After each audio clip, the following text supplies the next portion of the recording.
Okay, hello everybody, and welcome to the second lecture of New 303, Hypotheses of the Unconscious. So, today I want to do a few things. First, I would like to take some time just to sort of recap, right, to recover a little bit some of the arguments that we discussed in the first lecture. I want to sort of outline, again, a little bit of the general structure that we're going to be following in the course. And then thereafter, I want to start to sort of dive into some of those points to begin establishing things. So we're going to start taking a look at some of the early psychodynamic models, which are relevant to our discussion, specifically Freud and Jung. So we'll talk a little bit about sort of the bases of those two closely related systems, but also we will talk about some of the individual components of them that are going to be relevant to our discussion moving forward. So, as a very brief recap, we discussed last time that there are sort of three core points that we're going to establish, or that I hope to establish through argument over the duration of the course. So the first, as I discussed, is the idea that the unconscious is real, okay?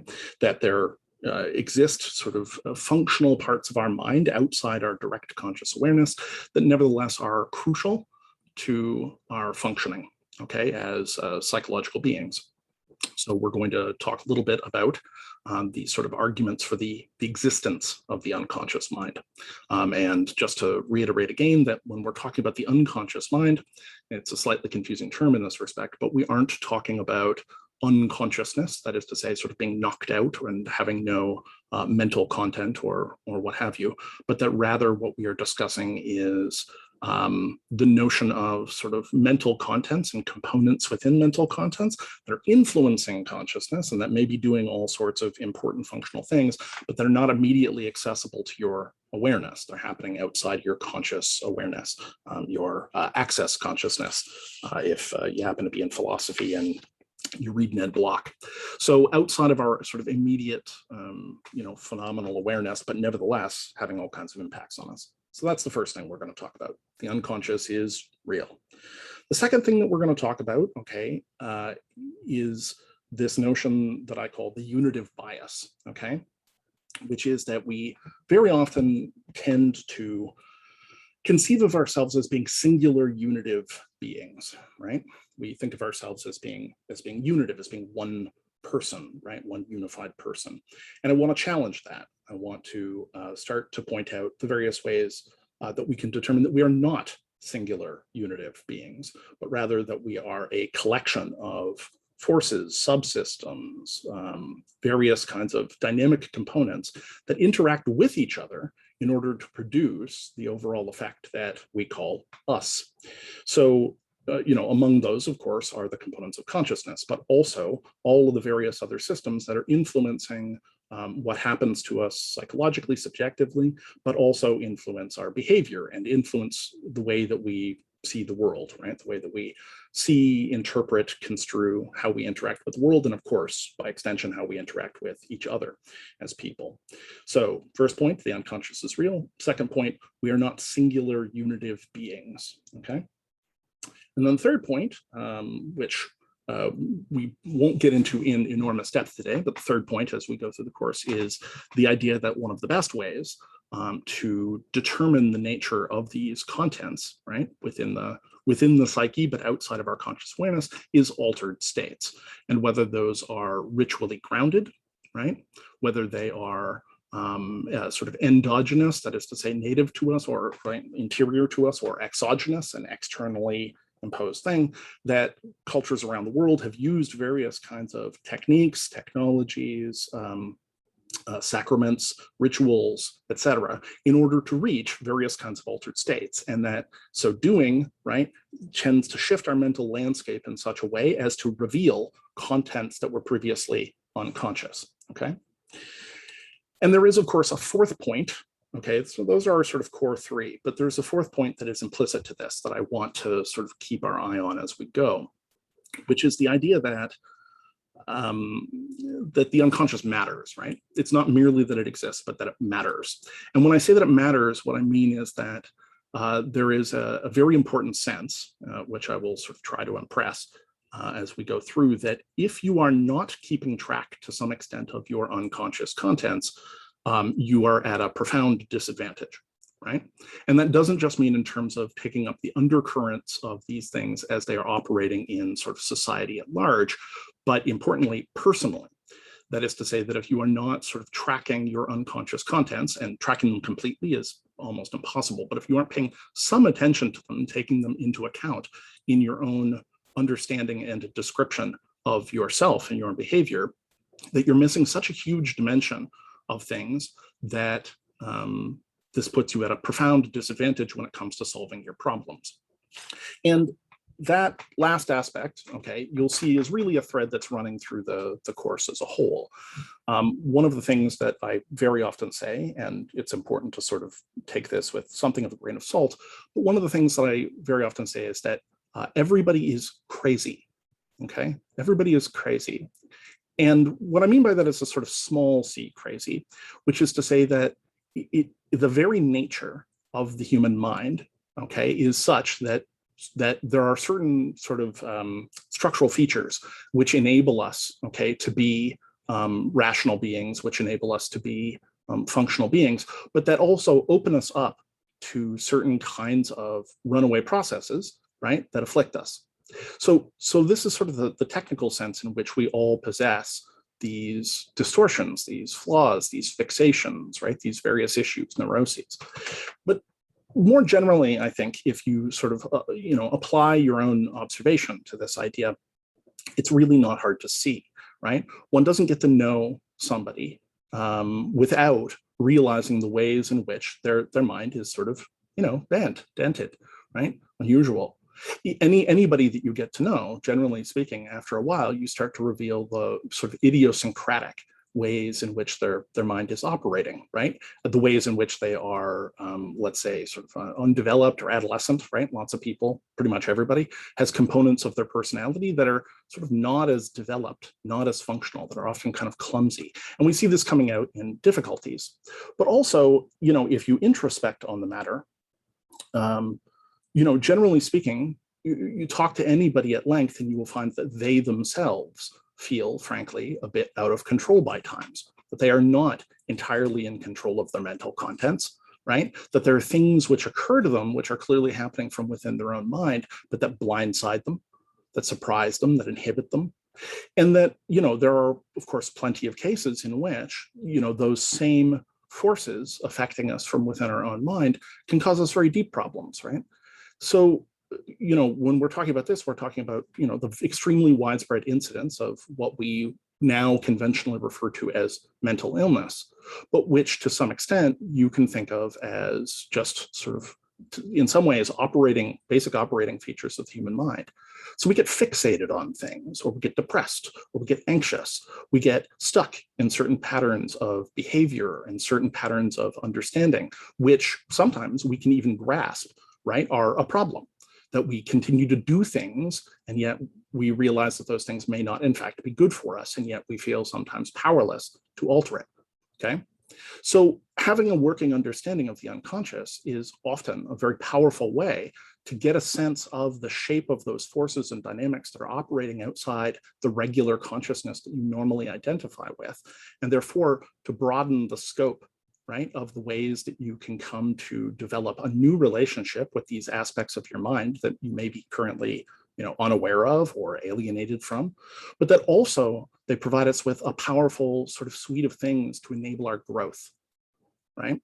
That within these psychodynamic systems, very often the unconscious, and certainly within Jung, which is sort of the center of my own orientation as a neo-Jungian, within Jung, these unconscious materials are the source of our growth, right? They are what we draw on when we need to transcend ourselves, right? When we're engaging in self-transcendent behavior and self-transcendence.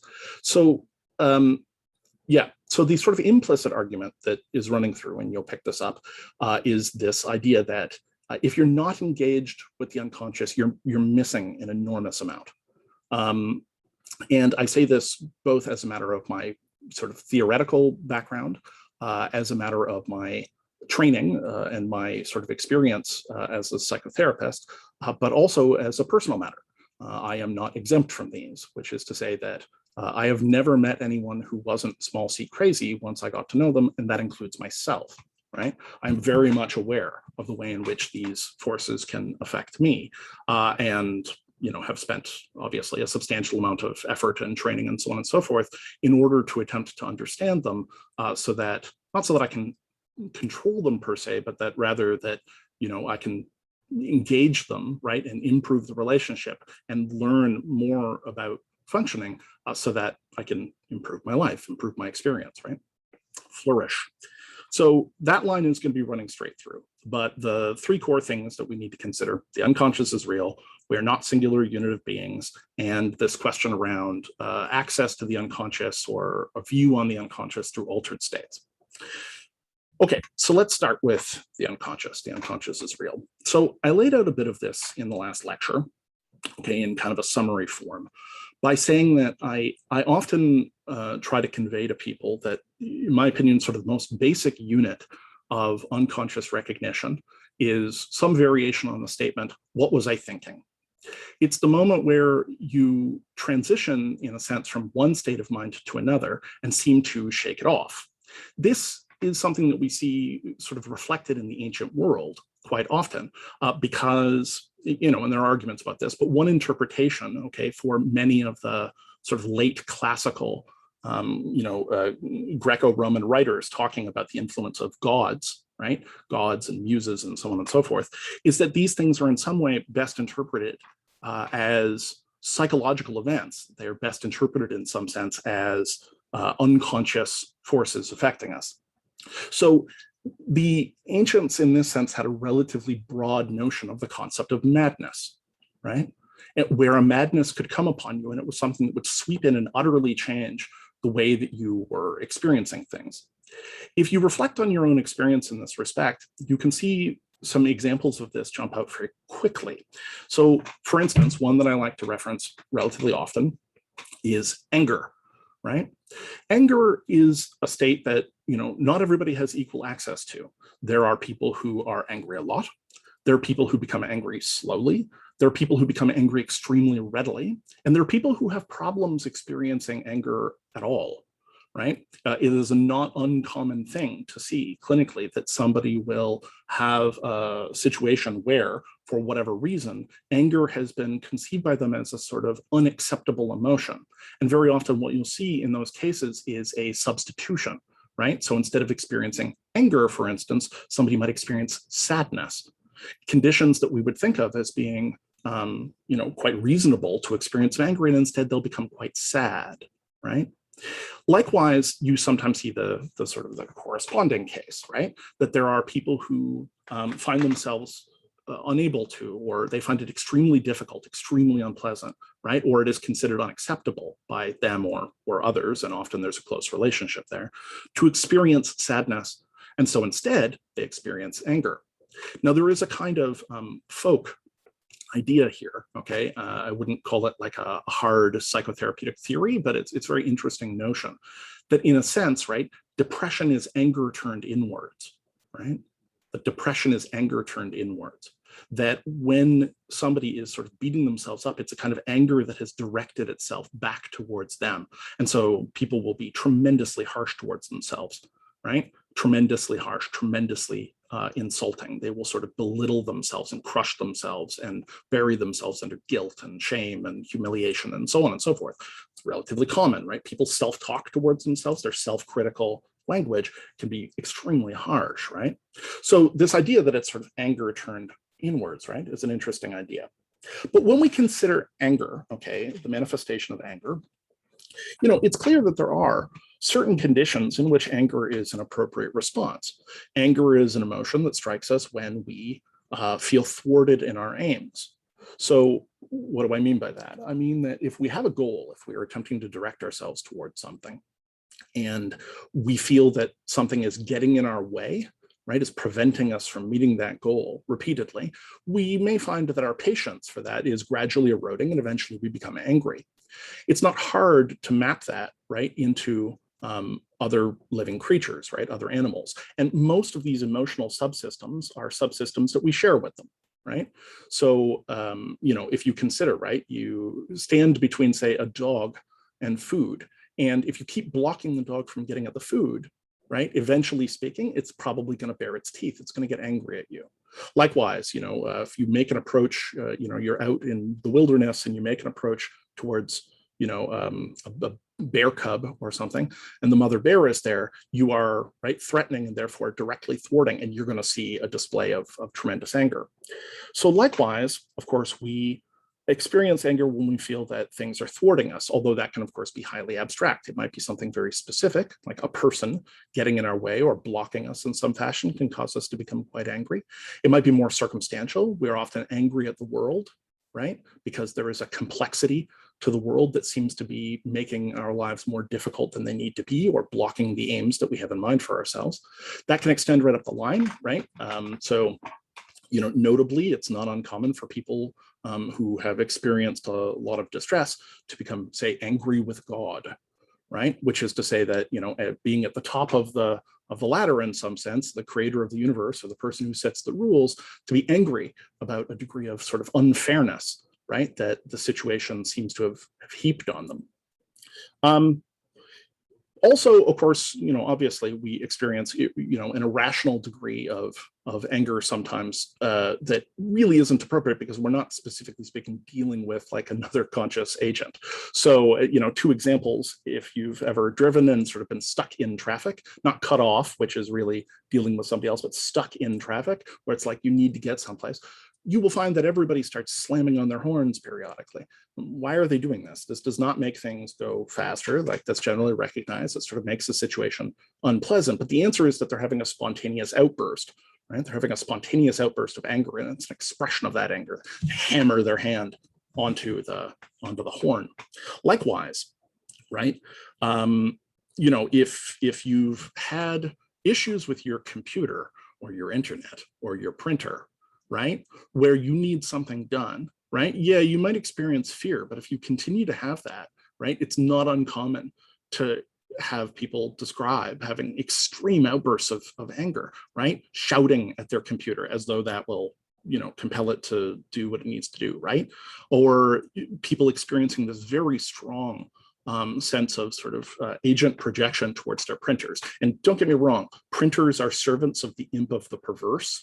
And so it does seem like printers like wait until the critical moment where you need to print, your essay or your presentation or whatever off. That's when they choose not to work.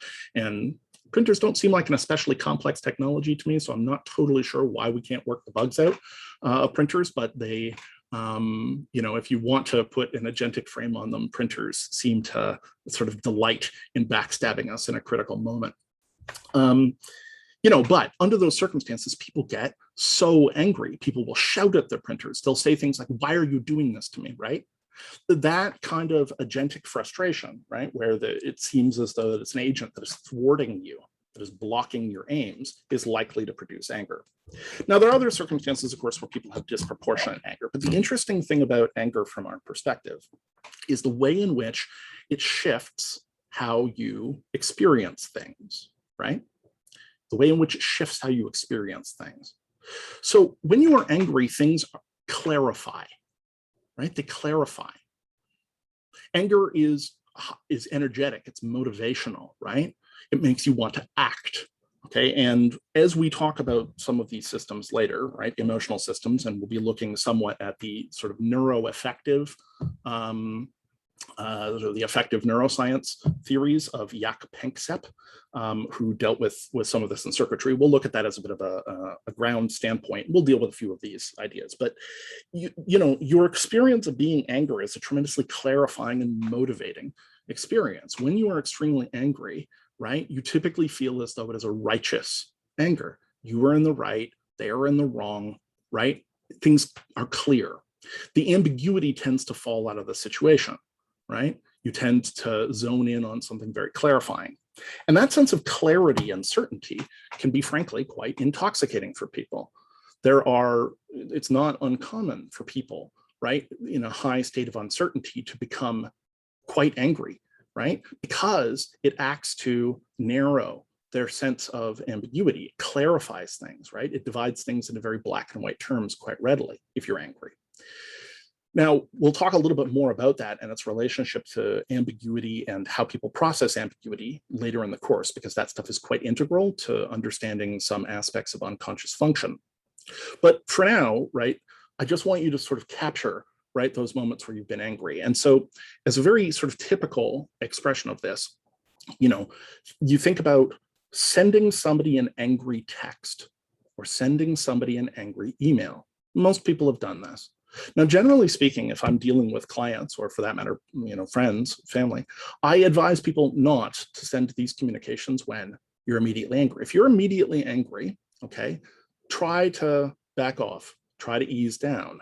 Your communications are going to benefit if you are somewhat calmer when you do it, right? So if it can wait, wait until the next day. Well, why? Many of us, I suspect most, if not all, of us have had the experience of being extremely angry, sending a message, right? And thinking to themselves that that message was extremely level-headed, very balanced, right? You're choosing your words very carefully. You're like choosing a neutral tone, right? You're like, I'm not going to let my anger shine through on this. I'm going to, send this very measured thing. And then after sending it, looking back on it and reading it and feeling the kind of anger coming off of it, that it was very obvious to you in a sense that, right? Oh, wow, right? You look at it afterwards and you're like, it's so obviously angry, right? There's a kind of a clipped quality to it, or your word choices in particular ways, right? This is partly what I'm getting at when, right, as by degree, when I'm saying like that, what was I thinking moment? In the moment of the anger, you felt very balanced, very measured. Now, for some people, obviously, they just send the message, they explode. They're not looking to constrain it at all. And in that case, it may be the case that they explode, look at it later, right? And then say to themselves, wow, that was a bit too much, right? Or I wouldn't have said that under other circumstances. I'm sorry I said it that way. Or, any number of other things. I'm sorry, I overreacted. These are all sorts of things that people pretty routinely say under these cases.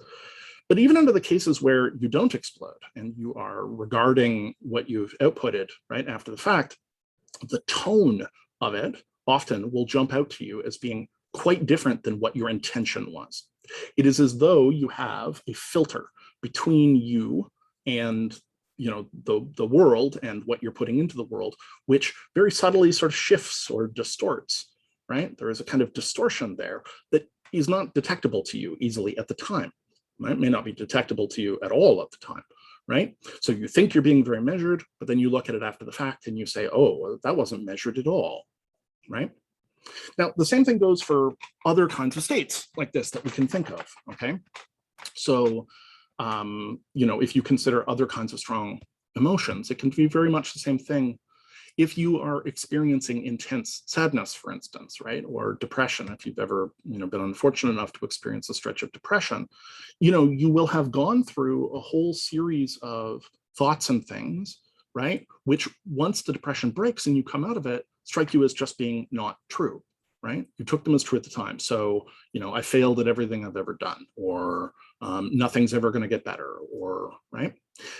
This is sort of so pronounced in effect within a state of depression, right, of this sort of extreme sadness and depression, that the the psychotherapeutic systems, right, many of them, starting with kind of CBT, cognitive behavioral therapy, but certainly moving in other systems, take the identification of thought distortions as being one of the primary things that you need to do in order to intervene on your own experience, right? You have to learn how to identify certain kinds of thought distortions. So in CBT, you learn how to identify black and white thinking. You learn how to identify catastrophism, right? Or catastrophizing, right? You learn how to identify these things. Now, all or nothing thinking, right? So you can think about these things very easily. And many of us have had this experience where black and white thinking is like, I failed at everything I've ever done. Well, you haven't failed at everything you've ever done. That is logically false, right? You haven't literally failed at everything you've ever done, but the feeling that you are a failure is exceptionally strong.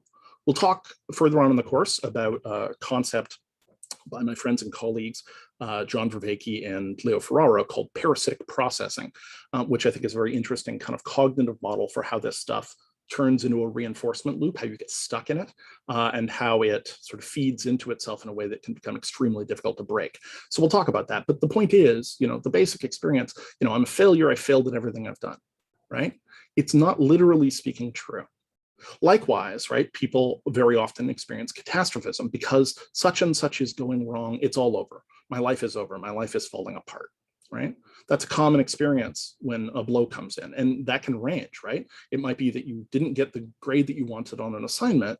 It might be a breakup. It might be that you didn't get a job that you were looking for, something of this kind, right? And the point is that can come in and it registers catastrophically, right?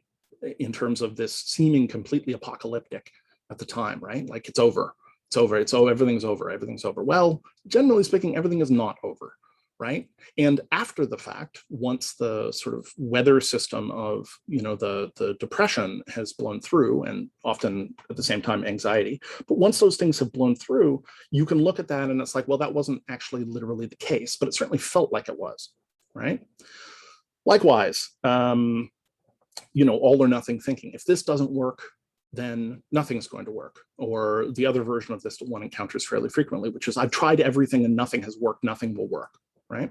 Now, none of those things are literally logically true.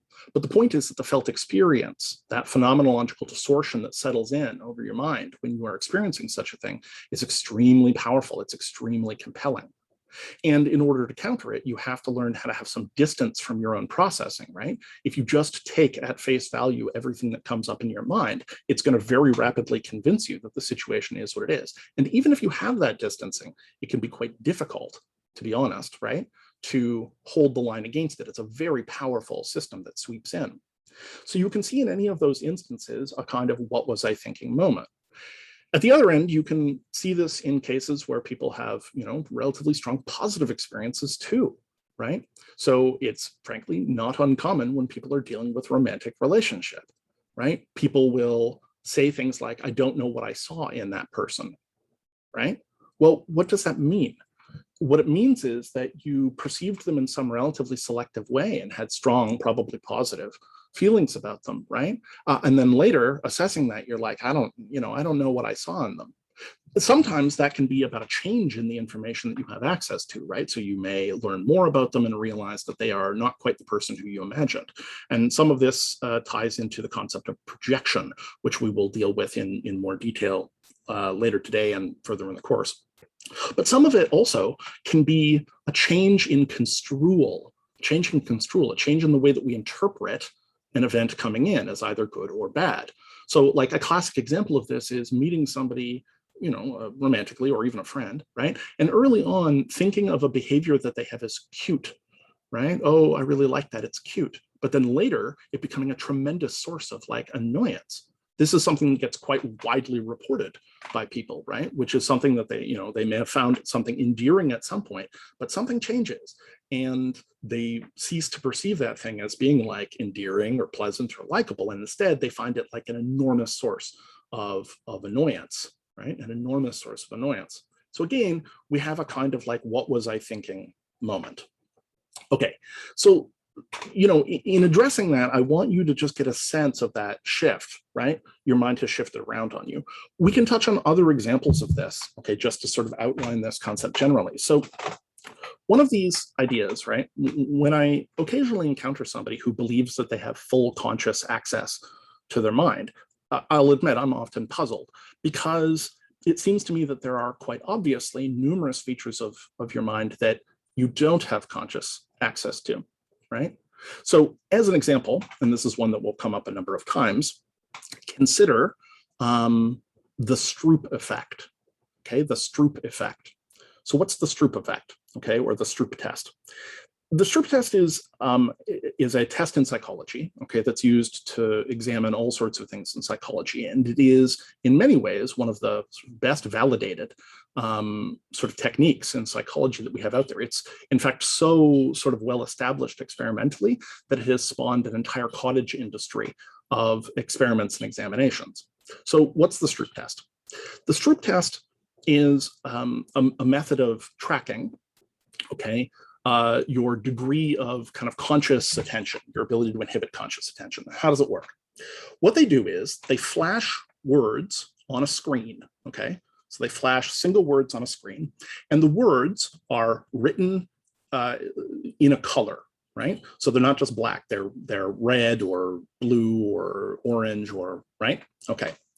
However, the words themselves are also words for colors, right? So they are the word blue or the word red, okay? So these are single words and they are both written in a color, but they are also the word for that color, okay? And the idea is this: they flash these things up to you, and the word, let's say the word is red, okay, red. But the color of the word isn't red. It is written in the color blue, okay, or printed, I suppose, in the color blue. So the screen flashes up, it's the word red, and it's the color blue. Your task when you are doing the Stroop task, right, is to name the color it is in, not what the word says, right? You have to name as quickly as possible the color that it's in. So it flashes up the word red, but it's written in blue, and you're supposed to say blue. Now, what you find, of course, and this is where the sort of cottage industry of psychological experiment around this comes in, what you find is that there are lots of conditions where people can perform this task pretty quickly. But as you start to strain their various cognitive faculties, if they get tired, if they are distracted, if you're making them do something else at the same time, their ability to perform this task quickly and accurately begins to drop, right? That's the so-called Stroop effect. So instead of, the word red flashes up, it's written in blue, they're supposed to say blue, but you'll get them saying, red, no, blue, right? They'll do that sort of thing. They'll make an error and correct themselves. Or they'll get a longer pause. They won't be able to give you the answer as quickly. They'll sit there for a second, then they'll go blue, right? So this is the basic test. And the idea is pretty simple. Your brain is trying at that moment, right? Your mind is trying to process two different streams of information that are interfering with each other. One of these streams of information, okay, is your ability to physically detect a color, right? To physically identify a color and to, produce the name of that color, right? So if you just flashed up, say, a dot on the screen and it's like red, blue, yellow, right? This would be relatively straightforward. However, at the same time, right, this test is activating your literacy. Okay, it's activating your literacy. Now, it's important to remember, because we'll come back around to this as well, that literacy is not a genetic capacity, right? Language largely is, okay? Our ability to acquire spoken language is, it's part of our genetic inheritance, right? If we, pretty much any human that's born, you can put them into any language group and they will acquire that language. We're sort of hardwired to pick up language. And you can tell this because really you don't have to teach kids much language. They just absorb it if they're at the right time, right? They just absorb it. Adults have a much harder time acquiring languages, generally speaking, an easier time if they already speak a bunch, and we'll talk a bit about that later. But, for kids, it's basically you just plop them down in the middle of the room where everybody is talking and they will gradually acquire the structures of language. It's inborn. Writing and literacy, on the other hand, are not so simple. We have to drill ourselves, right? We have to do highly repetitive tasks. And this is, in fact, a huge part of often what early education entails, right? Is that you teach people to read, right? And you have to teach them. Literacy rates globally are higher than they've ever been, but they're not even close to 100%, right? And, if you think about it, the sort of systems that we have in place to teach people literacy represent this sort of remarkable advance of psychotechnology. Literacy was invented, right? We didn't always have written language. Now we do. And, right, we sort of drill people until they learn to identify. They build a machine inside their head that can identify together, right, the thing that they see and the sound that means, and then they can say it. So this is the other system that is being activated in the Stroop test when the word flashes on the screen, right? Is this constructed, but nevertheless highly automatic literacy system, okay? And what happens, of course, is you get you get different information being conveyed in two different channels, right? The sensory perception channel says blue, but the literacy channel says the word is red. And the two get up here, and when you go to express it, they cross over.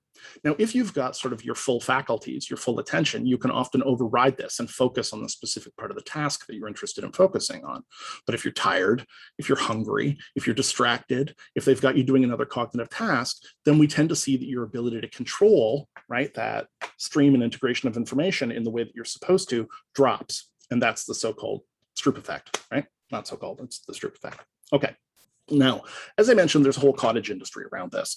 One of the more interesting papers on this is a paper out there somewhere called "The Effect of Lunch on the Stroop Effect," which I find a sort of fascinating scientific paper to have been published because it's not about the effect of breakfast and it's not about the effect of dinner or brunch. It's just lunch, just lunch, testing lunch. It always sort of fascinates me when science looks at questions, and you know what, probably it's an important question. Lots of people skip lunch, and you know what that would tell us if they're Stroop test scores, right? If they're experiencing Stroop effect, it probably means that their attention is not very focused. So, right, you can imagine how that impacts on all kinds of other tasks, right? So important for school, important for work. If we're skipping lunch, what's happening to us, right? So that's sort of the rationale, I suspect, behind that paper. But the point that I want to get at is, right, already right here, you can see that there are multiple streams of processing, right? And the interesting thing about the Stroop test is that you simply deciding, right, that you're going to inhibit the system, right, the literacy system, has very little effect, almost none. You don't get to decide. You don't get to just turn it off. Now, if you think about it, this is all the more remarkable given that it is not an innate system. It's an acquired system. It's something you've constructed over time, that people have deliberately created this sort of psychotechnology within your head. And yet once they do, it becomes quite automatic, right? It becomes quite automatic. You find yourself doing it even though you don't want to. What that seems to indicate, right, is that that process is largely operating outside, right, your conscious control. It has become largely unconscious. Now, you can consider, of course, that there are numerous other aspects of your functioning, you know, your physical and mental functioning, that you don't actually consciously engage, right? You don't, for instance, think closely when you walk across a room. If you do, you will start tripping over yourself. And in fact, if you want to sort of play mean psychological black magic games on people, you can make people highly aware of their movement and their consciousness will start to muck it up. So I don't recommend you do this, but like if you've ridden a bicycle, right? You're not riding that bicycle consciously in a conscious fashion. You're not making decisions about, now I'm going to move my leg, now I'm going to keep my balance. The system becomes automated. And if it doesn't become automated, you can't ride a bicycle, right? If you were to try to direct your conscious mind to the task of riding a bicycle, you would crash, which is in fact what happens most of the time to people when they're riding bicycles. They're attempting to consciously master the series of movements, right? Remaining balanced, pedaling, keep going, whatever. But it is only once that system becomes, sort of automated, right? Once it enters the space of automaticity, that all of a sudden we actually have the ability. And then our consciousness is simply not a question of, I'm going to do this and this and this in the bicycle, just like I'm going to ride my bicycle over there, right? All of that functional level gets sort of pushed under the water line and we aren't aware of it. If we become aware of it, often that's disastrous. Same thing. You think about playing the piano or something. I don't play the piano, but I know quite a few. I'm friends with quite a few musicians. And if you suddenly start thinking consciously about what you're doing, you're going to find that very quickly you're sort of off your game, right? Your consciousness gets in the way of the automatic motions that you're making. Typing, same thing, right? Most of you will be quite proficient typists. Like most of you will be used to doing, quite a bit of typing on a keyboard for school, etc. If you start thinking about your typing, watch how quickly your process falls apart. It's functional insofar as it's unconscious, right? So it might have been a conscious task to begin with when you were learning how to do it, but very rapidly you're pushing it out of consciousness so that it can operate according to automaticity, so that it can operate effectively. Now, in a way, we can look at this and this largely makes sense. Of course, there are all kinds of functions, right, within your body that you have no conscious access to, right? You aren't choosing to make your heart beat, right? Your heart beats. You aren't choosing, generally speaking, to control your digestion, right? You don't have any conscious access to your digestion. It's just a function that operates in your body to kind of keep you going. Your consciousness seems to sort of, float at the top of it, but your consciousness doesn't have a lot of access. You might become aware of processes in your digestion. Oh, my stomach is gurgling or whatever, right? But you're not sort of thinking like, now I am consciously moving food through my body. That's not happening, right? Your endocrine system is a good example. Nobody is controlling, or very few people are controlling their insulin or their the estrogen or their testosterone or their pituitary, their growth hormone. Like, these are systems that are operating automatically. They're operating outside your consciousness. Now, breathing, as we will come back to later, is a very interesting case because it's right on the border, right? Most of the time your breathing is operating, of course, completely unconsciously. You don't think about it, just does it. And that's good because, among other things, it means your breathing is operating while you sleep. But you can intervene on your breathing consciously. Well, right, because you can hold your breath. Now, I can only do that so far, right? And eventually speaking, if I get to a certain point, my oxygen level drops low enough, then I will black out, my consciousness will go out, my body will take over control because I can't be trusted, right? I can't be trusted with the off switch on my own breathing, right? Consciousness is not given that kind of control. So of course, there are all these processes which are occurring, and it stands, of course, to reason that there are likewise mental processes which are occurring all the time, which are supporting the various things that you're doing, but that you don't have direct access to. So, if you think about it for a second, the very fact that you filter information in the way that you do is a function that you don't typically have that much control over. And attention, in this sense, is a little bit like breathing, because we can choose to direct our attention to something, we can choose to focus on it, but a lot of the time we're not choosing. Things are catching our attention, right? It's not that we are choosing to pay attention in a different direction. It's that something happens, and loud noise happens, or a dog runs at you at the park. It's just going to catch your attention. You unconsciously orient towards it. For the most part, our relationship with our emotions, naively speaking, is very much like this. Emotions are more often things that seem to be happening to us than things that we are deciding to do, right? And sometimes it can be the case that those things are occurring outside of our consciousness, in a deeper sense. So for instance, hearkening back to the anger example that I used, it's not uncommon to talk to people and for them to say, like, I didn't realize I was angry. I didn't realize I was angry, right? It's like, oh, I was angry, but I didn't know. Okay.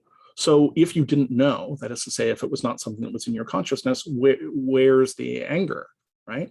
And you will see this in clinical cases, relatively frequently, that people may have a hard time consciously recognizing that they're experiencing an emotion, right? A particular emotion, but nevertheless, they are experiencing it, showing all the signs of it, they're behaving as though they have it, et cetera, right? So that system is nevertheless, it's operating, it's still affecting their behavior, and yet they don't have a conscious recognition. They don't have an awareness of it, right? It is sort of an unconscious factor that is impinging on them in various ways.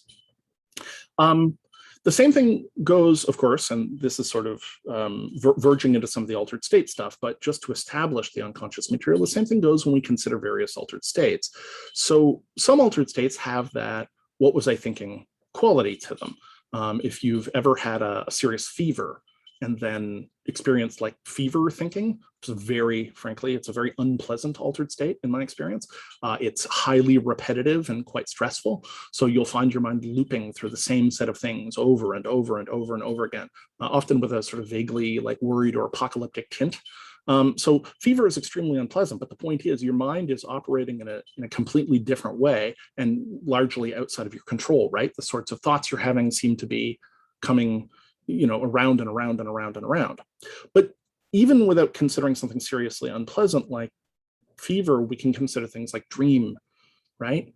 And when you have a dream, assuming that you believe that you do have dreams, and there are some people who believe that there's actually no such thing as dreaming, which is a position I find quite strange, although I understand the arguments, and we'll touch on that later in dreaming. But when you have a dream, you're having an experience, right? You have an experience and you wake up from that experience, and there are a few questions that are somewhat important to ask yourself, right? The first is like, wow, I had that experience so strange that I took that all to be the case, right? And there are sort of weird features of dreams that when we are in that state, we don't question, right? We don't question them. It's like, oh yeah, I had a dream and I went to a barn, and inside the barn there was something that was kind of like a tractor, but kind of like an airplane. And it had two owls on it, but the owls were glowing. And right, these things happen. And if you were to encounter these things in a regular state of consciousness, you would be deeply, deeply thrown and weirded out, right? They would strike you as uncanny. They would strike you as bizarre. But within that state, right, the sort of acuity of your consciousness in some sense is reduced, and you'll just accept it. Oh yeah, I guess that's what's happening. I had a dream that I went out with Ryan Gosling and we decided to get a shawarma, and it's like, oh yeah, right. But if that happened in life, you would be like, whoa, this is remarkable. It's uncanny. It's bizarre, right? So in that sense, you can see that that obviously the altered state is altering sort of your ability. It's got that, what was I thinking? But the other half of it that people less often consider, I think, and it's a very deep question, is who is making the dream? If you are experiencing the dream, and that seems to be people's assessment, right? It is as though the dream is presented to them. There are scenes, there are people, there's dialogue, events, but where is that coming from? Who is making it, right? And generally speaking, we don't tend to think that it's coming sort of from the world. Obviously, there are some systems of thought that would say something like, well, what's actually happening in dreaming is that your spirit is leaving your body and you're encountering another actual place, right? So it creates an analog of the waking world. But within a sort of naturalistic framework, right, looking at this from a relative perspective of sort of modern science, we're inclined to look at it and say like, well, no, this is an internal event. This is you encountering your own mind. But note that it happens to you, that you don't consciously seem to create it, right? Things are presented to you in a highly creative way, right? But they are experiences that you're having that are coming from some other part of your mind. Other parts of your mind are arranging and presenting this stuff to you. You're not sort of making it up, right? You yourself, your consciousness, are not sort of making it up. So when you consider those factors generally, and we'll get into sort of other arguments around the unconscious, the point is that, we, don't have immediate access to unconscious material all the time. We only see it in terms of its effects. And so consequently, it's very easy to get very identified with your conscious mind. And for some people, right, partly as a way of, again, reducing sort of uncertainty and feeling like they're in control, they'll decide that they're like, no, that's all there is. But this is, deciding that something is all there is because it's all you can see, right, is, sort of a relatively myopic, it's relatively short-sighted way of looking at data. And the way that I often think about this is I talk about the famous sort of story, it's a famous anecdote joke, right? That somebody is walking along and they see somebody, like pacing around underneath a street lamp, right? It's dark, it's night. And so there's a street lamp on and there's a spot of light and they're pacing around. And so they walk up and it's pretty clear this person is drunk. And they say, are you okay? Like, what are you doing? And the person says, oh, I'm looking for my car keys, right? And so they're pacing around inside the circle of light. And the other person says, did you drop them here? And the drunkard says, no, but this is where the light is good. Now, if you think about that sort of joke for a second, right? I'm looking where the light is good. This is the condition that, when we identify with our consciousness, often find ourselves when we are attempting to explain things that are going on in our own mind. We look under the street lamp because the light is good, right? Because we can see there, because it's easy to see there, right? But of course, there is a large number of things happening outside of that streetlight. There are things happening out in the dark that probably actually may well contain the explanation for what is really going on. But we look there because the light is good. It's easy to see, okay?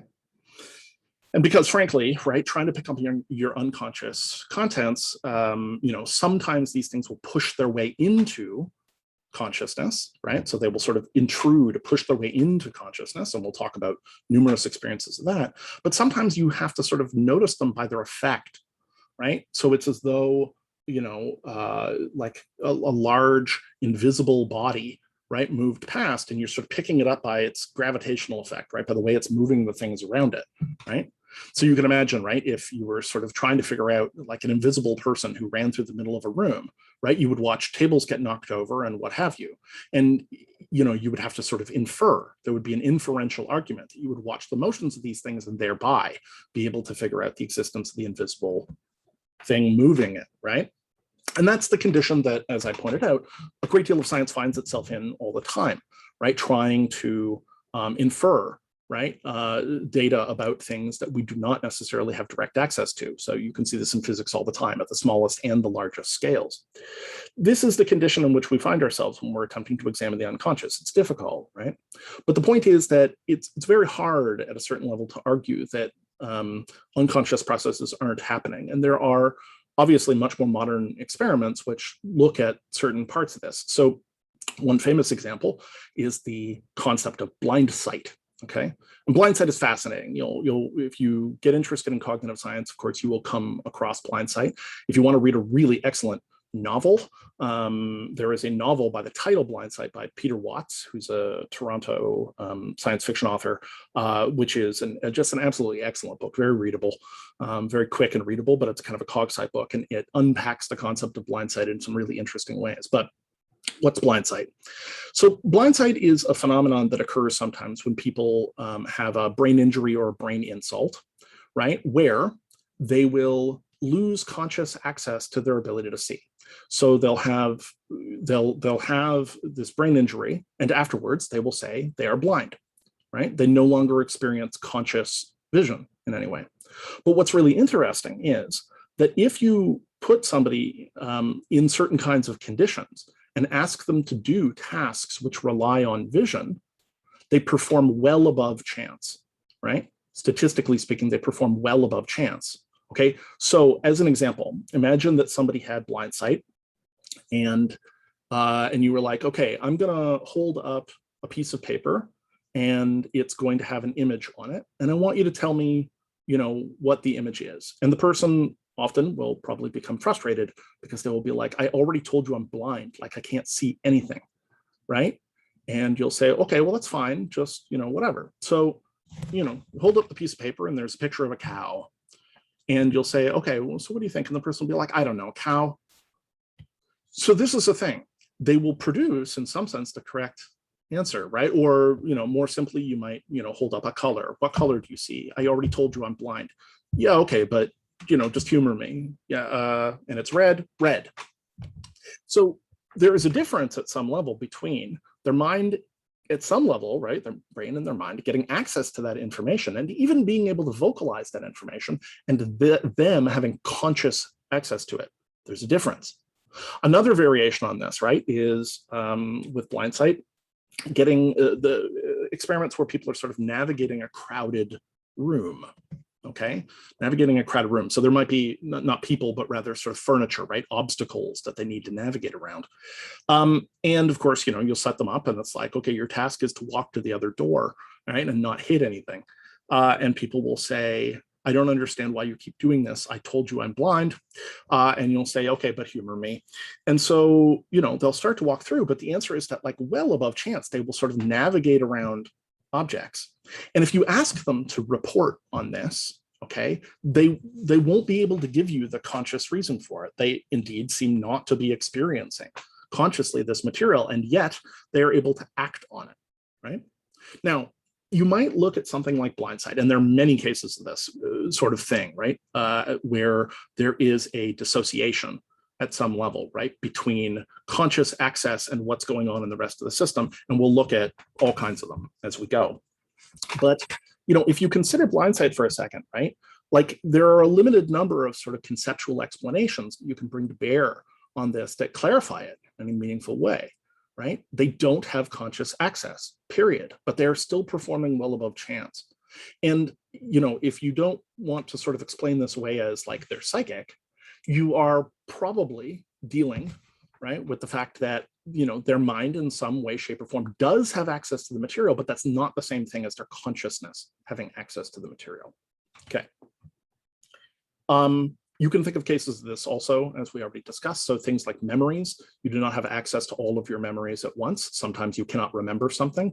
As I like to point out, anytime I cannot remember a word, Like anytime I can't get a particular word into my consciousness, I immediately remember the word for that phenomenon, which is called lethologica, right? Lethe from the river Lethe, the river of forgetting in Greek myth, logica, right? So word, right?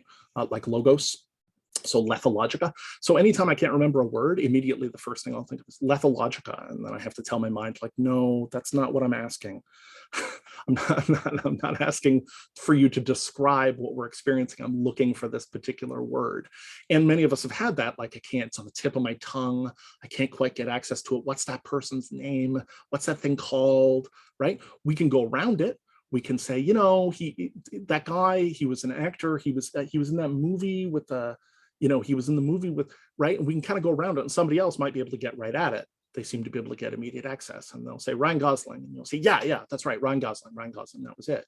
We can recognize it, right? When people say things to us and we recognize that they are incorrect, somebody will be like, Ryan Reynolds, and you'll be like, no, not Ryan Reynolds. You know what it isn't, and yet you don't have conscious access to it. You can't report it, right? Likewise, most of us, I think, have had the experience of a memory suddenly coming back to us. In traumatic cases, this can be quite dramatic, right? A buried memory may come back and it can be quite intense. But even below that level, we have had experiences where we're like, oh, I totally forgot about that. Well, what is that experience? You didn't have conscious access to it. You may have, in fact, behaved in such a way as to not take it into account, and then suddenly been like, I totally forgot about whatever, right? You don't have conscious access to it. And recognizing the limits to your conscious access and sort of to your working memory is often quite important if you are engaged in complex tasks. So for instance, I certainly hope that all of you are using a calendar, right, to keep track of your schedule. You probably have lots of things on your plate, not just classes, and like keeping a calendar, you don't have to put absolutely every single thing in your calendar, but keeping a calendar is a really good way to not lose track of stuff.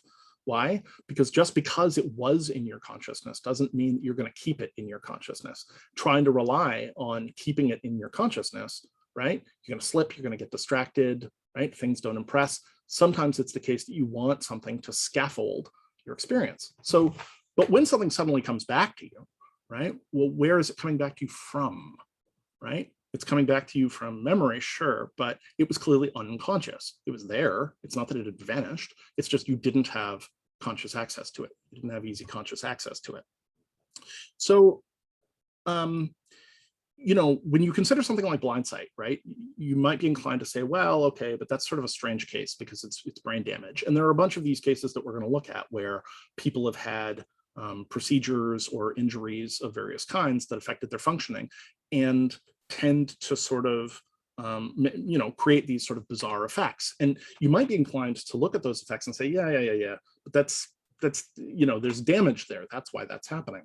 But in fact, as we'll go through, you'll see that most of these things actually reveal something that is the case for everybody, right? But that isn't obvious because of the various mechanisms that we have that our consciousness uses to confabulate, right? To sort of take credit. That one of the things our consciousness does for us is give us the sense that we are in control, right? It takes credit for things in a certain sense. It's, I did that.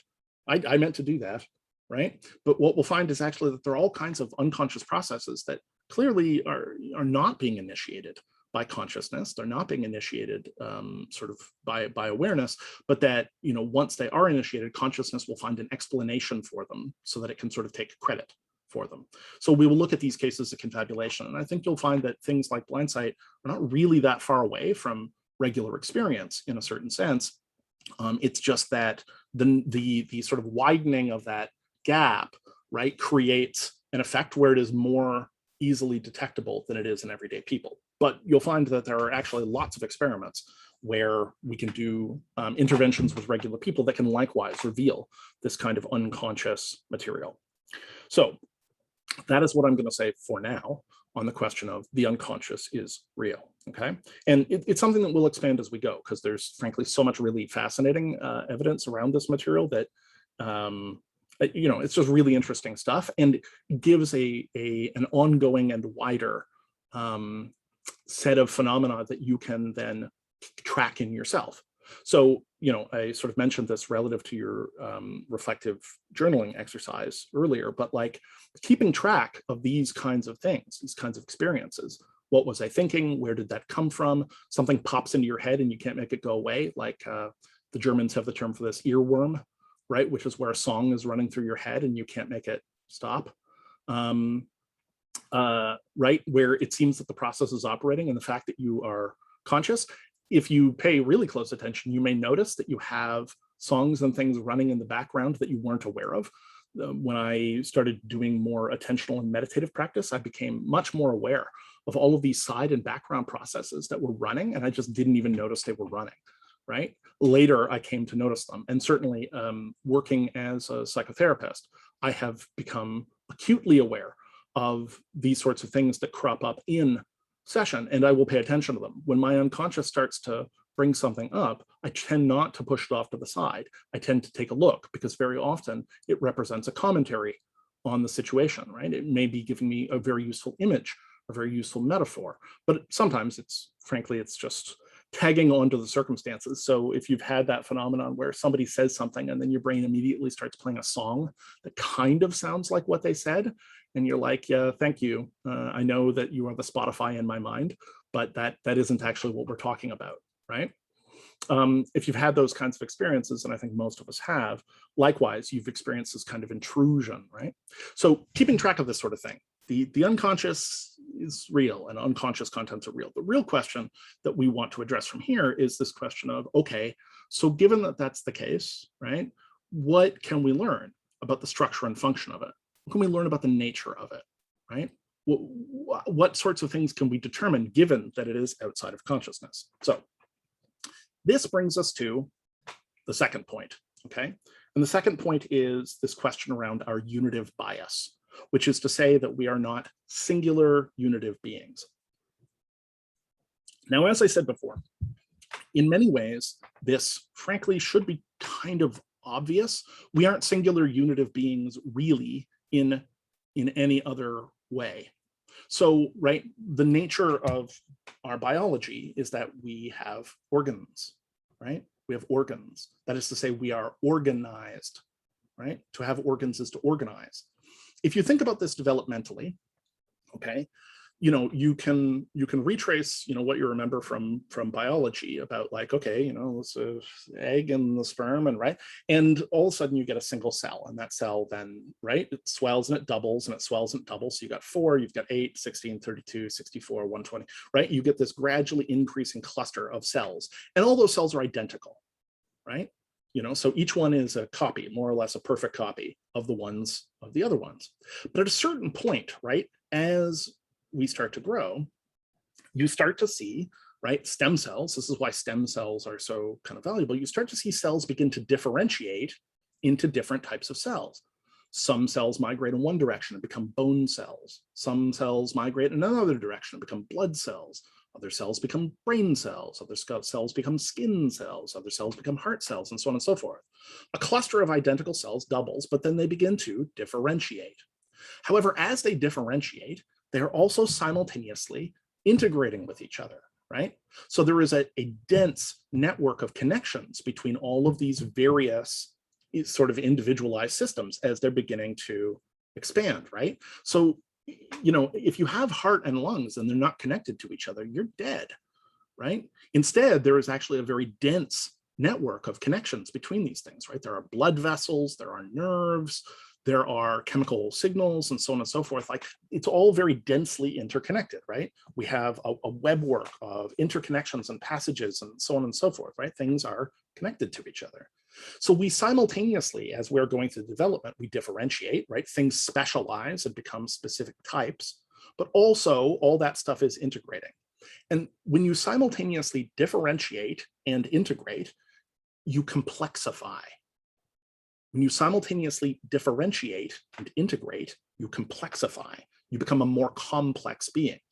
Now, you can see this developmentally with humans, this complexity, because the complexity enables us to do things that we couldn't do, right? So a zygote, right? A cluster of fertilized cells that are not yet differentiated into organs can't walk.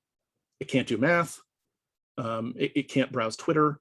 It can't do a bunch of things, right? In order to do those things, it has to complexify. It has to develop these complex, specialized structures, organs, right? Likewise, there are, it doesn't stop when you're born, right? We continue to complexify as we grow. And our brain in particular continues to complexify as we go. So there are capacities that very young children don't have that older children do. There are things that you can do now that you could not do at 10. And some of those things are a matter of you acquiring information, but some of them are strict capacities, right? They're sort of new capacities that you have learned. This is a function of organization, of the complexification, that you have these specialized things that are coming off and simultaneously they're all integrated. They're sort of networked together, right? So this question in development of organization of organs, right, also of course applies to the brain. And further, we can reasonably presume it applies to the mind, that the mind has functional components, that there are different components of the mind that are doing different things. Now, hold that idea for a second, because we will kind of come back around to it, right, as we're taking a deeper look. But I want you to consider this idea for a second, that the idea is that your mind, right, like your brain and like your body, has different functional components that are related to each other, right? It's not as simple as they are separate or they are together, right? They're related to each other in complicated ways, and yet they are nevertheless serving different sorts of functions within the system. They do certain things. And in some cases, right, if health is not good, they can be at odds with each other, right? If a part goes rogue, right, then you can have a real problem. If a cluster of cells goes really rogue, what you have is cancer, right? They start doing something, right? They start doing something, replicating, taking resources, whatever, that is no longer sort of on the same page as the rest of the body. But you'll also find that as we talk about this, there are lots of systems in the body that exist in a state of opponent processing, okay? Which means that the way that they sort of cooperate is by struggling with each other. Okay, so we will talk about that idea more later. But the basic idea that I wanted to get was this developmental notion that we end up with specialized subsystems that are related to each other. And so it is reasonable to expect that we may also find that in the mind. The mind is not necessarily a kind of, pure, luminous ghost monad, right, that's floating above all the complexity that we experience otherwise. So this idea that we are not singular unitive beings, we can see it in this kind of unconscious material, and yet that is very often our experience of it. We identify as ourselves. We feel a continuity, even though we recognize that that continuity is not strictly speaking true. I am not exactly the same person as I was at the age of 20 or at the same age of 5. There is a continuity there, like I sort of am that person, right? Like I share things in common, I remember things, but I'm not strictly speaking identical to that person. Right? I'm not strictly speaking identical to that person. I'm identical because my identity as Anderson Todd is continuous, right? Because my identity as Anderson Todd is continuous. And yet I'm not strictly speaking identical to that person. I'm not the same person. I am a different person in many ways than I was when I was 20 or when I was 5. And we know psychologically that people massively underestimate this rate of change. There's something called the end of history illusion. So basically, if you take a 20-year-old, for 20-year-olds because it's science, but if you take 20-year-olds and you say, how much would you say your opinions on things, right, your feelings about things have changed in the last 10 years? And they'll say, oh, a ton, right? Like, and they can list off all kinds of examples, right? Oh, this has changed. I used to think this and now I think this, and so on and so forth, right? The age of 10 to 20. And you say, okay, and how much would you estimate your opinions are going to change by the time you get to 30? And people will basically say statistically, oh, not very much, right? So then you ask them again at 30, same people, you ask the same people at 30, well, how much have you changed? How much have your opinions, your habits, whatever, how much do you think you've changed since 20? And they'll say, oh, a lot, right? My opinion on this has changed, and I learned this, and I decided this, and right, I'm very different. And you'll say, okay. And how much do you think you're going to change by the time you hit 40? And they'll say, oh, not very much. And you can do this all the way up the line. The end of history illusion, this is called. Now, if you consider this for a second, right, the reason it's called the end of history illusion is that people basically think that they're done. They may, okay, feel sort of a desire for development, but more or less they, they're like, well, of course, yes, in the future I will be a like richer, smarter version of myself. But basically, I'll be the same. My preferences and values will be the same. People do not generally assume that their values and their preferences are going to shift.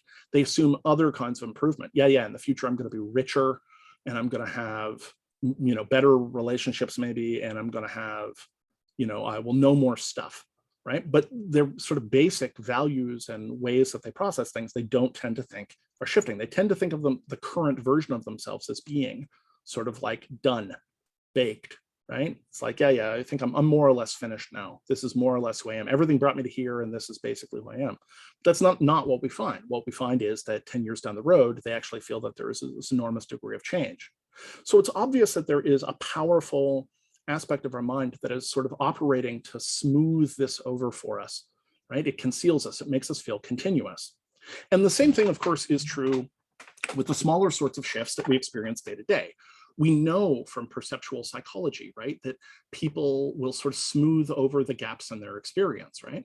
Some of this is just a function of the speed at which your brain and mind can operate. So like, now things are digital, so they have a higher frame rate, but like a traditional, movie projector, right, where it has like film going through it and it's projecting on the screen, projects at 24 frames a second. The reason it projects at 24 frames a second is that that's a speed at which your brain stops seeing the gaps. You no longer process the gaps. You process it smoothly as a continuous set of moving images, right? Same thing, basically, honestly, with things that are happening digitally. It's just that the frame rate is typically higher, right? Maybe 60 frames a second or something. And of course, it's being sort of drawn on the screen in lines. It's sort of not being simultaneously projected. But the point is, like, your brain goes over the gaps. This sort of smoothing and continuity effect is present all over the place in perceptual psychology. So most people know that we have a blind spot, right, in our eye. Right? We have a blind spot. There is a spot within the structure of our eyeball where a big cluster, a big bundle of nerve tissue passes through, right? And so we literally speaking cannot see there. And yet if you look into your visual field, you don't see a blind spot, right? Your brain smooths it over. It fills in the gap. And there, if you go and you do one of these experiments, right, you can hold something in your blind spot and watch it turn invisible, right? Because your brain takes the surrounding information and just sort of clone stamps it. It's a little bit of copy paste up to fill the space in, right? Doesn't show you the whole, it just copies something in. There are numerous cases of this, right, where we can see that the mind is operating according to this illusion of sort of smooth continuity, when in fact, smooth continuity is not necessarily there. And the same thing, of course, very often goes, right? It takes a lot for us to notice that there is a discontinuity in our experience, which is why I'm calling your attention to these what was I thinking moments, because they're the moments where, from a meta psychological perspective, looking on your own action, you're like, wait a second, these two things do not seem like, one of these things is not like the other, right? And you catch it. But notice that you very often don't catch it in the moment. You might do something, and in the moment, you are not necessarily saying to yourself, wow, this seems wildly inconsistent with my normal behavior and thinking, right? You pick it up after the fact. Okay, so unitive, the unitive bias, singular unitive beings. So if we are not singular unitive beings, if we are therefore beings of parts, well, okay, so what are those parts like?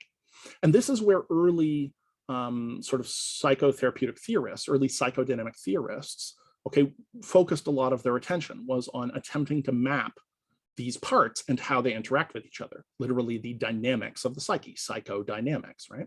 The idea that if there are these parts and they're interacting with each other, what can we learn about that? How can we determine sort of how they're operating and their functions and what they respond and so on and so forth, right? Attempting to sort of map those organs. Now, in a sense, this is a very old idea, right? We're gonna start with Freud because although Freud does not invent the concept of the unconscious, and Freud certainly is not the first person to come up with a lot of his ideas, as we'll see, right? Freud places a specific kind of emphasis on it. He really brings it into the cultural focus, specifically in sort of the late Victorian period in Vienna. So the late 19th century and through the early 20th century, he brings it in a focus in a particular kind of way, but he also develops a specific suite of understanding how these things operate and therefore how they can be sort of worked with. So most of you will be, at least in passing, familiar with Freud. Freud has soaked into our culture in a certain kind of way. So it's very easy, like many people can do a Freud imitation. We can all picture, the cartoon of like, there's the Freudian, and somebody is lying on the couch and talking about their dreams, right? And Freud is like, perhaps you want to sleep with your mother. Like, these are so widespread and so cliche that they've sort of penetrated into our mind. And frankly, in modern psychology, we tend to be very often dismissive of Freud. We give Freud the short end of the stick. We treat him like a joke, right? And of course, there is a great deal. I am not a Freudian, right? Full caveat, so I have some bias here. But, nevertheless, right, although a great deal of Freud is clearly wrong, a great deal of everybody is wrong. That's how this stuff works, right? 50% of it, at least, is going to be wrong. Like, that's a standpoint that you just need to take off the bat. Isaac Newton was one of the greatest, most towering scientific intellects in history, right? But like, huge amounts of his theory is now considered wrong, right? It's just simply considered wrong. Not least his theory of sort of Newtonian motion, Newtonian mechanics. That has been superseded by Einstein, etc., which is not to say that it's not useful. It's still useful, but it is not sort of literally the case, right? And if you know anything about Isaac Newton, he's just a fascinatingly weird guy anyway. He worked as a detective for a while because he worked for the Treasury. He probed his own optic nerve with a hot wire so that he could see the colors, like with a hot wire so he could see the colors. He basically made up the color indigo. So if you think about the classic like rainbow, because he wanted there to be 7, because 7 is a magical number. And most of the physics work that he did in gravity and optics and so on and so forth, that was quite early in his career. Most of his life, he spent, getting in arguments with people, which he was a very, he's kind of a grumpy guy. He liked to pick fights, and he was quite curmudgeonly. But most of the end of his life, he worked on problems like trying to mathematically reconstruct the floor plan of the Temple of Solomon, or doing alchemy, which, as we'll discuss later, was a much more respectable practice at the time. But when we think of this sort of thing, we're like, whoa, like, really? This is like the father of modern physics? All right. You look at a lot of his work and it's wrong. And the same thing goes for virtually everybody. It is the nature of science to clarify its theories and overturn them, right? So we should expect that.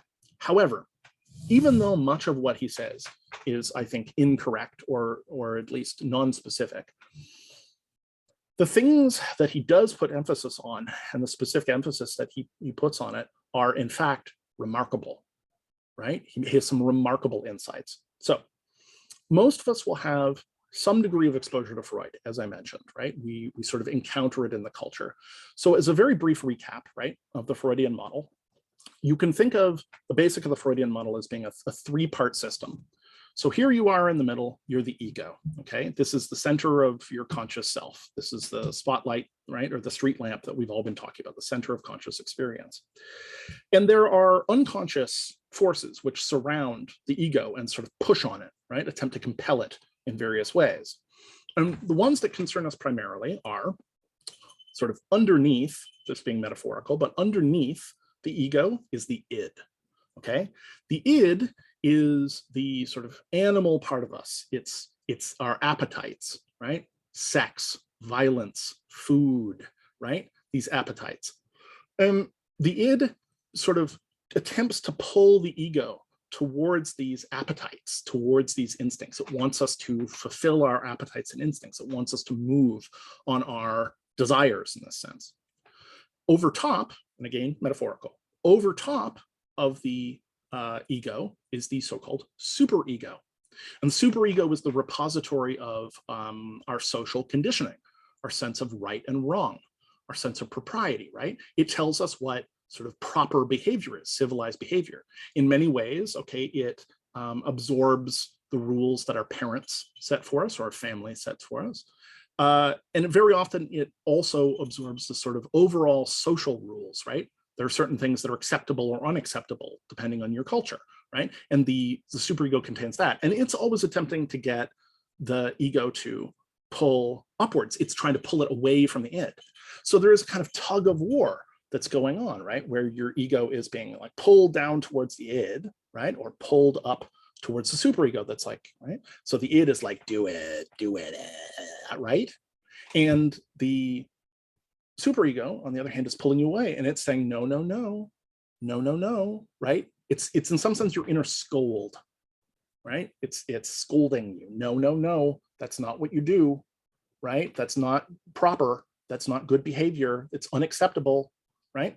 So here you have something pulling you to appetites. Here you have something pulling you up towards sort of socially respectable behavior, the good, right? Now, it's important, to note that, both of these forces are unconscious forces, and the sort of up-down thing is metaphorical, but we'll unpack that as we go. They're unconscious forces, and it's very tempting to look at that formulation and see, the angel on one shoulder and the devil on another. In some ways, that's not a bad way to look at it. However, it's not the case that the superego is simply good and the id is simply evil. It's not that simple. It's not a question of good and evil. It's a question of the sorts of things that they're concerned with, right? Their sphere of orientation. So, the id, of course, may be addressing a bunch of things that are sort of natural functions. You don't want to just say no to all those things all the time, right? Like if you're hungry, you should probably eat, right? It's not sort of just bad, right? It's not just the devil dragging you down. Some of those appetites are appetites that are important, right? For your continuity. If nobody ever gave into their sex drive, we would promptly all go extinct, right? However, nor is it the case that the super ego is like all good. It's not necessarily in sort of the angel that's trying to guide you. What it is it's a scold, right? It's rules. It's the inner rules of civilization. And that can be good. Of course, obviously, there are certain kinds of social rules that are sort of generally important to our functioning. But there are other kinds of social rules that can be repressive, right? And remember, of course, that Freud is, working this material in Viennese society in the late Victorian period, which was a very repressed society, especially sexually speaking, right? Sex was not discussed, not talked about. Everybody was, deeply sexually repressed. And what Freud, was seeing in his patients as he saw them was sort of manifestations, as he came to interpret it, of this repressed sexual energy a lot of the time, right? That people were finding that their own natural urges were unacceptable. And so that was, being, it was causing effects basically in their psyche, in their mind, and often in fact causing them deep problems, illnesses, neuroses, psychosomatic presentations, right? Psychosomatic illnesses, all things that we will kind of talk about a little deeper as we go. But the point is that the super ego is not sort of the angel. It is just, it's the rules. It's the inner parent. It's telling you what's acceptable and unacceptable. It's standing in for that kind of like social aspect of things. So here you are, the ego, and you are caught in this tug of war. You can see that it's in some sense sort of essentially hydraulic. And when something is deemed unacceptable, let's say that you do kind of head down to the id for a little bit and you indulge something, and then the superego sweeps in and all of a sudden you feel, right, it's unacceptable. In Freud's system, essentially anything that is sort of unacceptable in that way, right, urge, that whether you thought it or did it, gets instead pushed into the unconscious. And the unconscious becomes this sort of dusty storehouse of repressed materials. That is the mechanism at work here, repression, okay, repression. So the idea is that these materials are repressed, and the only way that they can sort of sneak back into your awareness is through symbolism. This, essentially speaking, is Freud's concept of what's going on in dreams, that material that is consciously unacceptable, right, that the ego and the superego are sort of keeping at bay as being unacceptable, instead comes through encoded form, right? So, in Viennese society, if sex is completely unacceptable, instead people are having dreams about things that, sort of symbolically, right, represent these drives, these urges. Now, we're talking here primarily speaking about Freud's initial ideas about these urges and the power source that the power stem, right, which is primarily sort of sexual. Freud's system is a psychosexual system for the most part early on.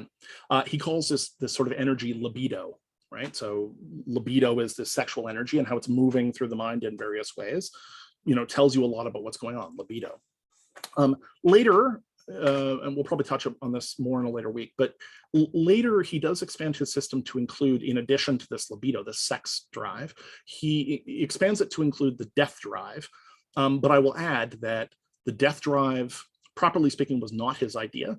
The evidence seems to indicate that it was the idea of Sabine Spielrein, who was an analyst of Jung's, and who indeed the indications are that Jung may have had a pretty severe lapse of boundaries, because it looks like probably they were sleeping together.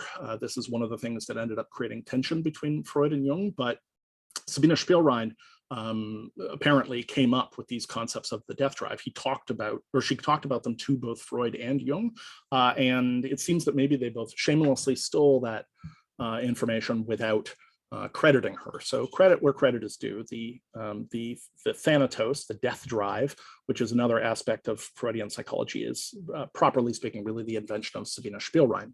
However, we don't need to get into that so much. The main thing that we need to do right now is just recognize that there are sort of these three parts that are existing in a relationship to each other, and that they're pushing your ego back and forth in this hydraulic way, right? The movements of your ego as they move between these two places are determining much of your experience, right? And much of your sense of being sort of impinged upon by aspects that you do not have direct conscious control or access to, right?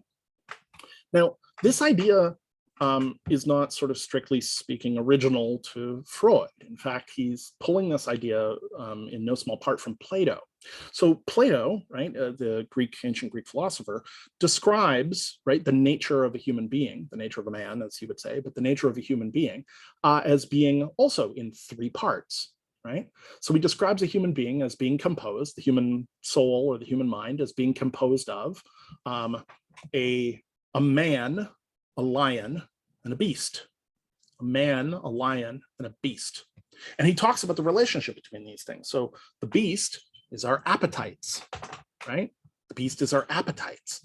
Sex, food, violence, sleep, whatever, right? Our various instinctive appetites are the beast. And it's very powerful. It's a kind of hybrid creature, and it's very powerful. And then above that is the lion.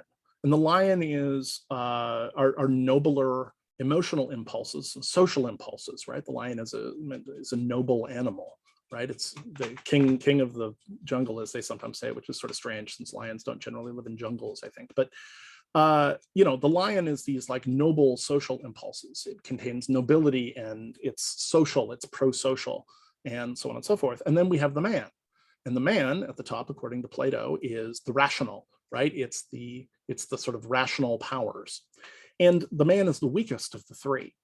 So the prescription that, that Plato sort of offers, if you want to pursue virtue, is that what you need to do is take the man, right, your rational abilities, and create an alliance with the lion.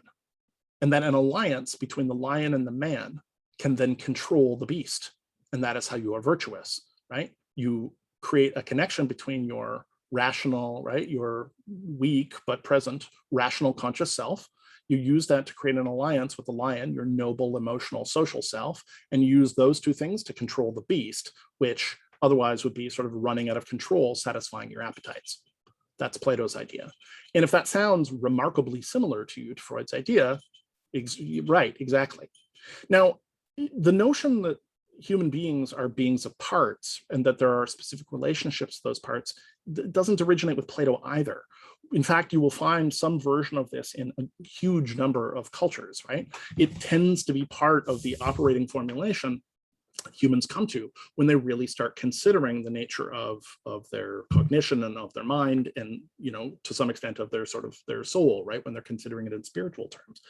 So as an example, right, the ancient Egyptians, if you've ever read much about the ancient Egyptians, they conceived of people also as being beings of parts, right? So yes, there was the body, but in addition to that, there was the shadow and the ba and the ka, right? And there are others, right? Some of the more standard or common formulations of this system in Egypt, talk about a person as having 7 parts.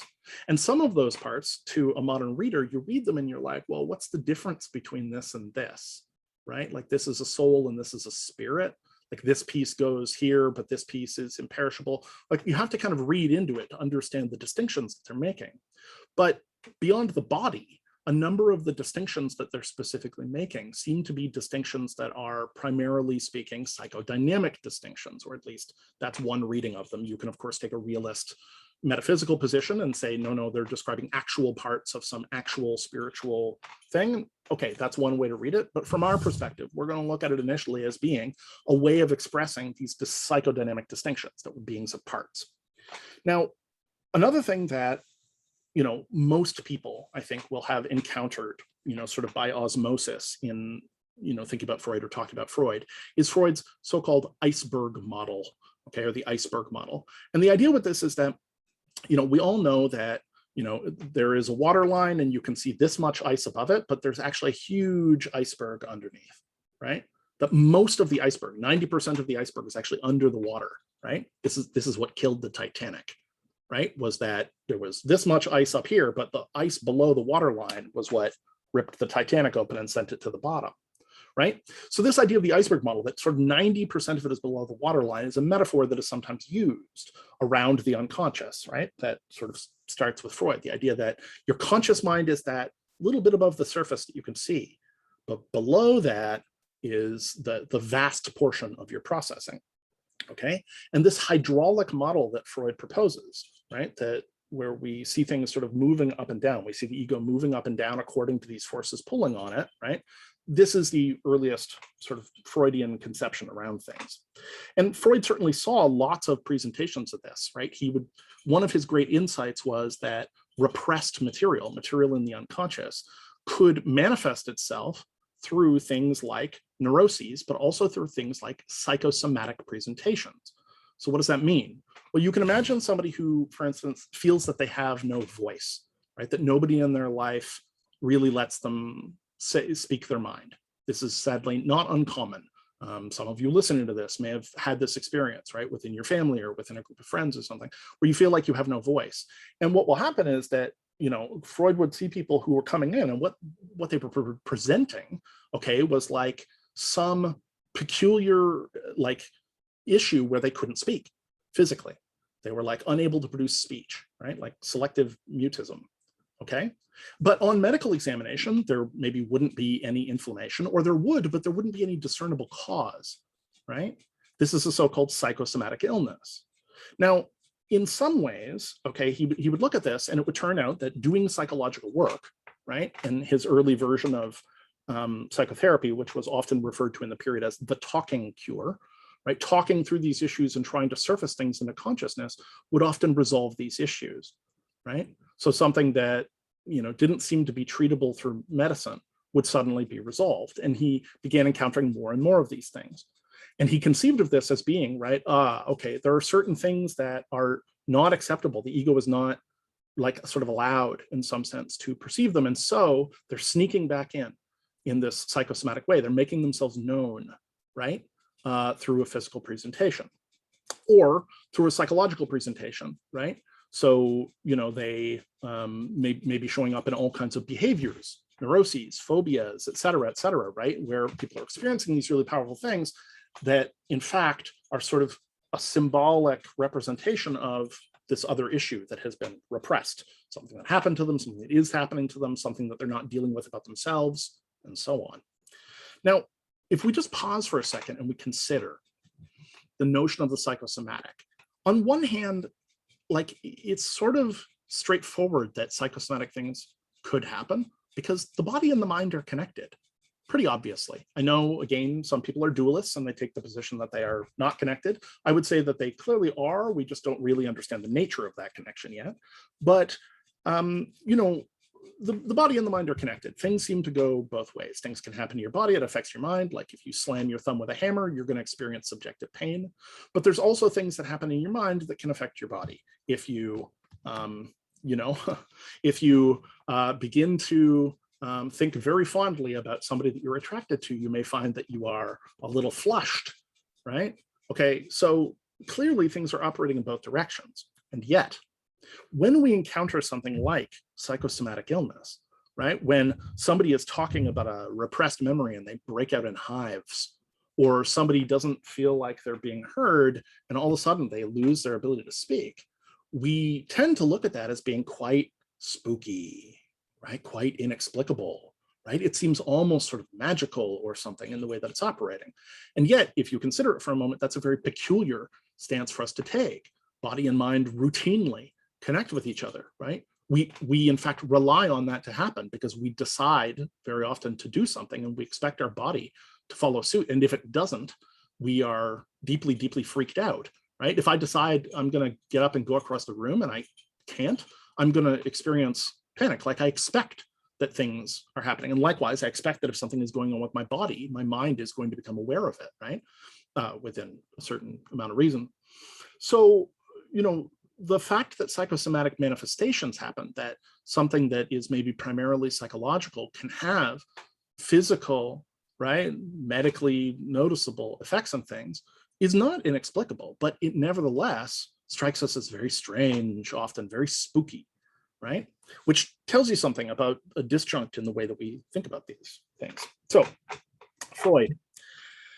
Okay, so, and you know, we'll talk obviously more about some of the specifics of Freudian interpretation, right, and Freud's relationship to dreams and so on and so forth. But I want you to get the basics of Freud's psychodynamics down. Some of you, of course, will already be familiar with this, but you know, nevertheless, a refresher is useful. Many of you will not be.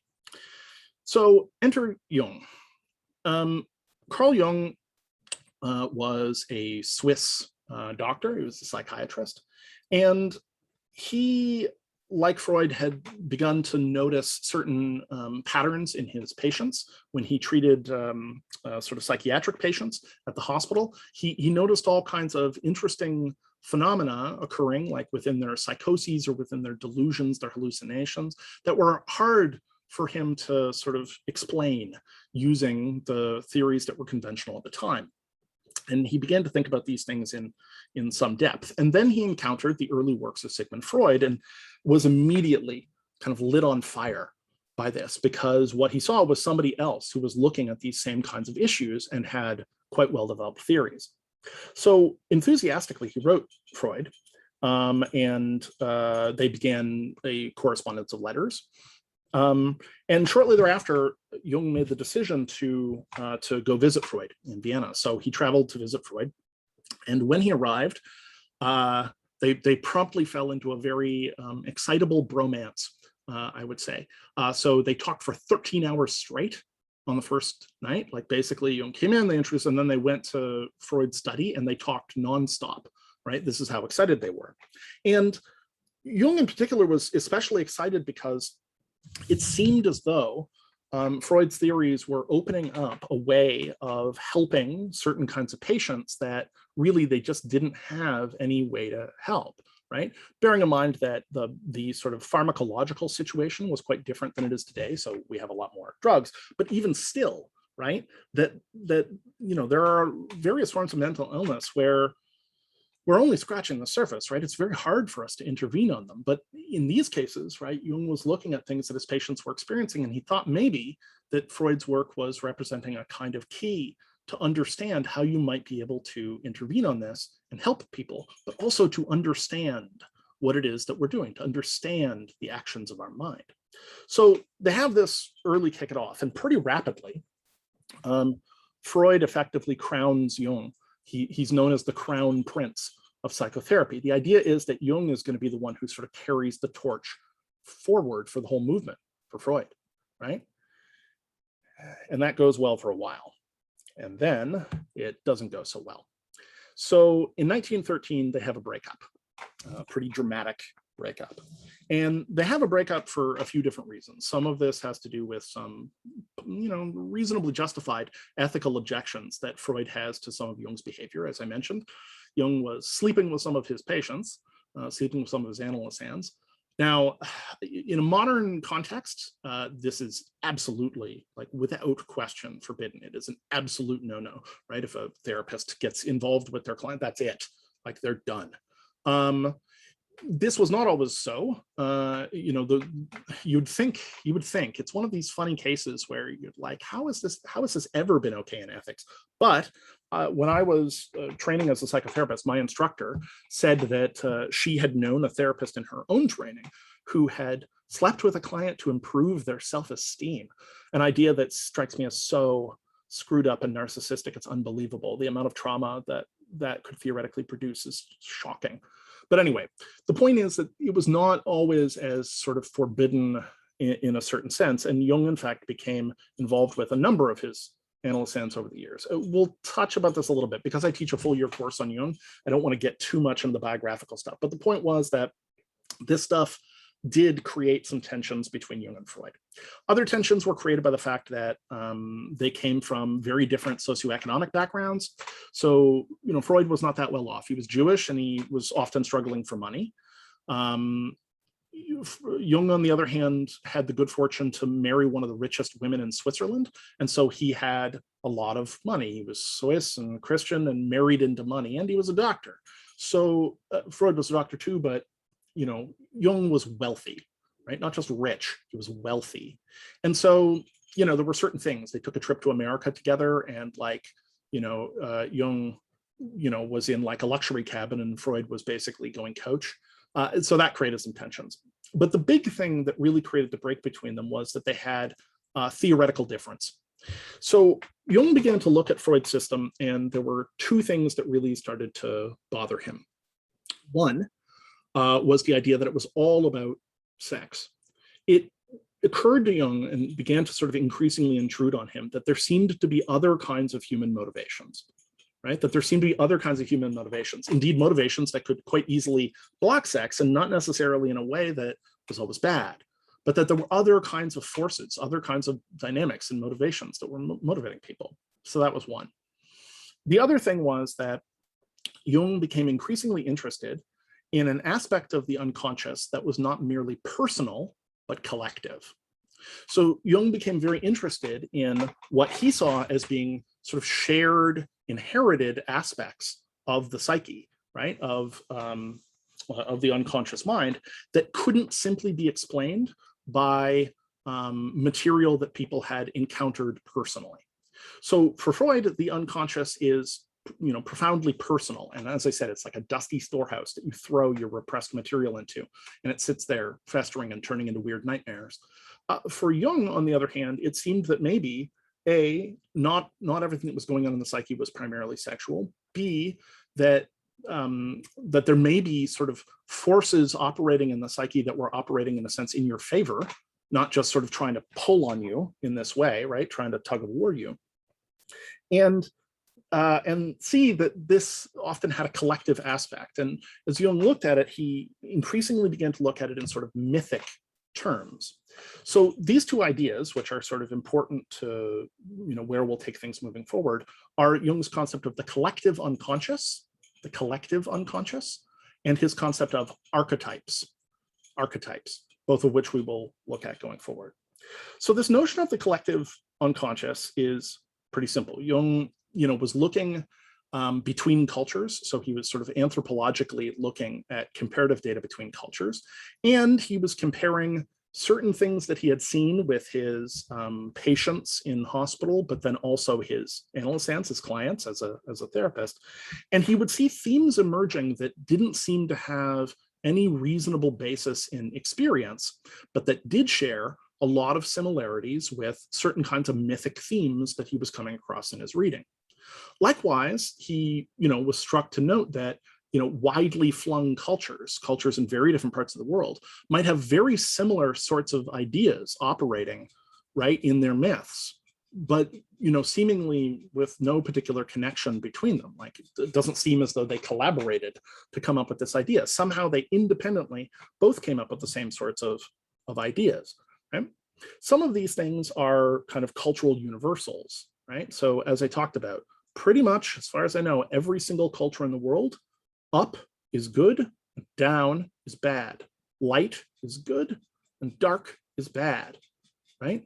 Cultural universals. You'll get small counterculture resistance to this, but generally speaking, if you look around, you're going to find that association everywhere.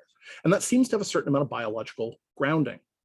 For Jung early on, okay, this notion that we have this collective layer to our unconscious. So there is a personal unconscious, you have a personal unconscious, but that sort of underneath that or beyond it, outside it, is also this collective aspect, the aspect of the unconscious mind, which you share with all other human beings, right? That you share with all other human beings. Now, early on, when Jung is writing about this collective unconscious and the archetypes, these sort of forces within the unconscious, he tends to conceive of them as being like reflexes. Okay, so if you think about reflexes, if you've had a reflex test done, right, reflexes and instincts, you know, when somebody taps below your knee with a hammer, your knee jumps.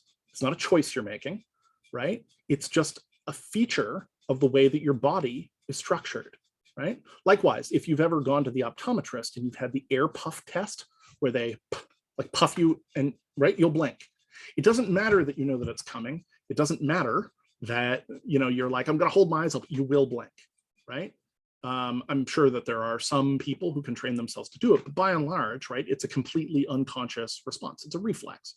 Likewise, we have certain kinds of instincts, right? That you can see instincts, humans love to divide themselves from the animal world. And one of the things we'll talk about at length is animal cognition and why there isn't a really big distinction here. Animals show many or most of the same capacities. It's in some way or another as we do. But when we think about instincts, we often think about animals, right? So like fish who return to their spawning ground. So at a certain time of year, they all start swimming upriver, or birds or butterflies for that matter, that fly back and forth. They come north when it's warm and then they go to Mexico, right? They fly south and it's an instinct, right? It's an instinct that they have.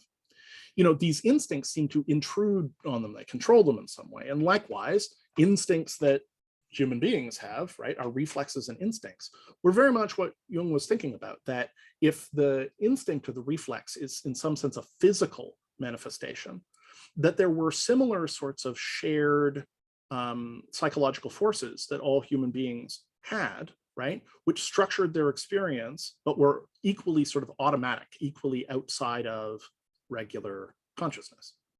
So let me give you an example of this as an archetype, which is one that I find helpful, which is the mother goose example, okay?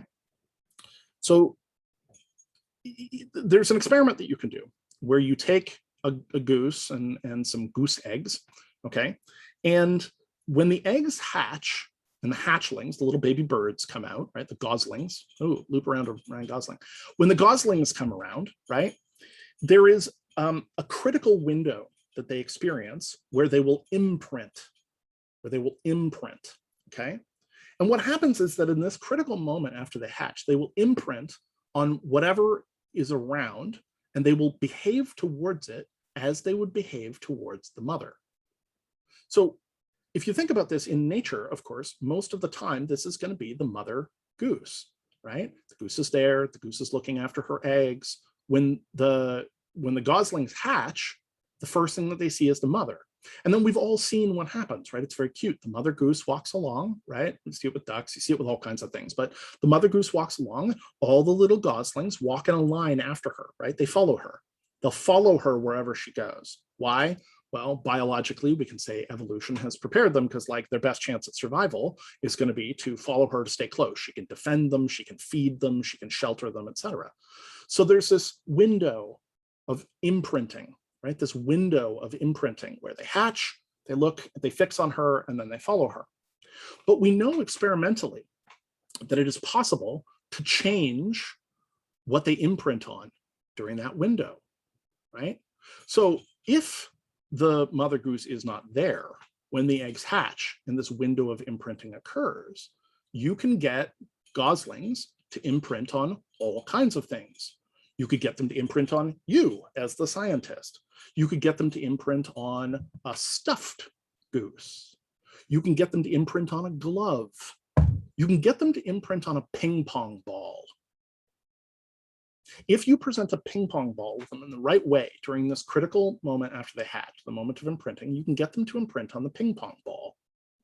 And then when you roll the ping pong ball across like the floor or a long counter, all the little goslings in a line will follow after the ping pong ball in exactly the way as they would normally follow after the mother goose, right? If you get them to imprint on the scientist, same thing. They will behave towards the object that they imprint in the same way as they would normally behave towards the mother goose that they would normally, right, that they would typically, statistically, right, imprint on.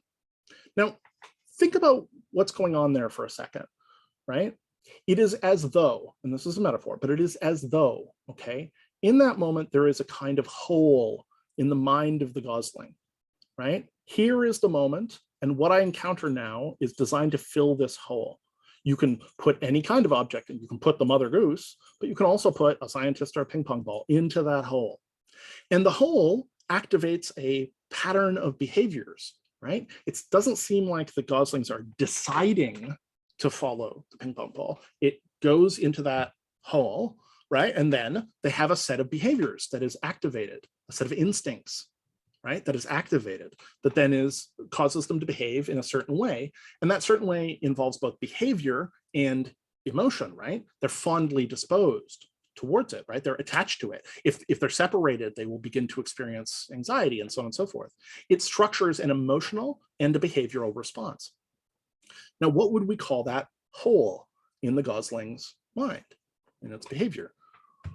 Well, I think a reasonable label for that hole would be like mother, because that's almost always what it's going to contain, right? And of course, goslings that imprint on things that are not mother often end up with problems. Now, there are other stages of imprinting, right? There are later stages of, say, sexual imprinting. And there was a case I heard about a few years ago where this farmer couldn't figure out this great big goose was flying back to his farm every year, and it was like harassing the cows. So the cows would be in the field and this goose would fly in and it would be like following them and squawking them and and initially they thought the goose was attacking them. And then they realized that the goose was trying to mate with them. Because what had happened was this actually was one of his geese or geese that were around. And during this critical imprinting, the sexual imprinting moment, when normally a goose would imprint on other geese, right? This goose had been around cows, and it had thus imprinted on cows. Its sexual imprint was cows. So when it decided it wanted to mate, the object of its mating was cows, right?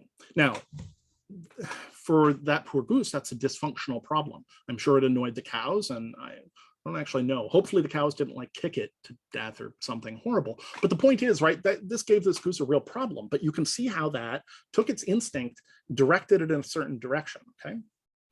Now, the claim I want to make, and we're going to expand this because we're going to get much deeper into the sort of Jungian formulation next week. And we'll talk about some of the more specific parts of the Jungian formula. But the idea, the simple idea of the archetype that I want you to consider in this respect is like human cultures have a bunch of commonalities. Every human culture, for instance, has ideas about the afterlife. Every human culture has ideas about the spirit world. Every human culture has a concept of the warrior, right? But also, every human being, you, me, every human being, every single human being alive has, biologically speaking, a mother, by definition. Right? By definition, we have a mother, right? It is not yet possible for us to have human life without having a mother involved, right? Every human being biologically has a mother, and every human being has a concept of mother, right? Now, for many people, that's their biological mother. For some people, it isn't, right? It might be an adopted parent, or it might be some other caregiver, but everybody also has an idea of mother. Even if you never met your biological mother, you still have a notion of mother. You'll have ideas about your biological mother, but you'll also have the figures that sort of fill that, right?